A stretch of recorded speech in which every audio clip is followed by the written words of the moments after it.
Hey everybody, welcome to the volleyball edition of Warrior Daily. Tom Gorman and Phil Nickel. Coach, unfortunately it's going to be the last one of these we do for a little while. Your team was eliminated from the GLIAC tournament last Thursday at Ferris State. You met up with a tough Bulldog team, and they lived up to their nickname certainly. As they went on and ended up losing actually in the championship match to Hillsdale. But you guys had a tough task facing them in their home gym, and things obviously didn't work out in your favor. No, we didn't. We didn't play our best by any means, and I don't know. They played well. They only made a handful of errors in the whole match, so they were clicking on all cylinders. It seemed like, and we just struggled to get anything going. I don't know. It's been one of those years where we were up and down, and unfortunately that last Thursday we were down, and it's just the way it works, I guess. And not that it makes me feel any better, but all the matches on Thursday none of them were very close, and even going through to the semifinals, it seemed like the kind of a clear-cut top two teams in Ferris and Hillsdale, and it had been that way all year, and I guess it was kind of the way it should have been, and worked out that way at the end as well. Well, there are a lot of good things for you to look back on from this season, and certainly moving forward. You'll have everybody back. You didn't have any seniors this year, so a lot of great experience gained by your team this year. You've been here 4 years, and your team has been to the GLIAC tournament every year. I think that's a pretty rare feat, and and hopefully have your All-American middle back in Kate Stack next year. Of course, she was injured this year and did not play, but she'll be back, and you'll have some experienced veteran Warriors ready to hopefully improve upon this season.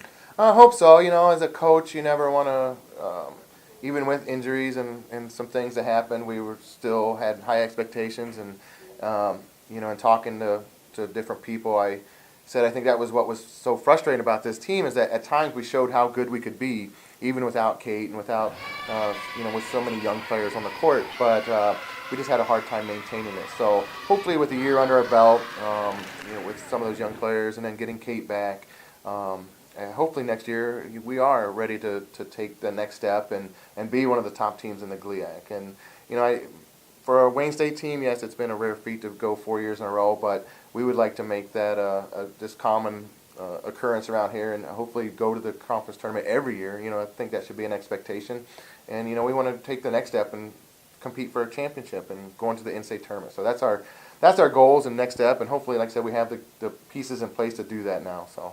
Well, next year should be exciting, as we mentioned, with your players coming back, and hopefully you can take that next step. A couple of the players you will have back next year were selected to the All-GLIAC team this week. Kristen Balkowitz, we've talked about her a lot this year, what she's done in her sophomore campaign. The only sophomore named to the All-GLIAC first team, and also Sydney Beasel, your junior setter, was an honorable mention selection. So some nice awards for some deserving student athletes. Oh, absolutely, and I didn't realize that Kristen was the only sophomore until you said that.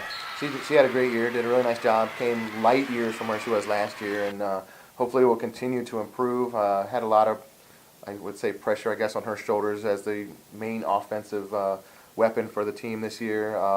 Sydney, kind of up and down a little bit early in the year, but I think at the midway point kind of steadied herself out and did a really nice job, and helped lead our team to some successes towards the end of the season. So.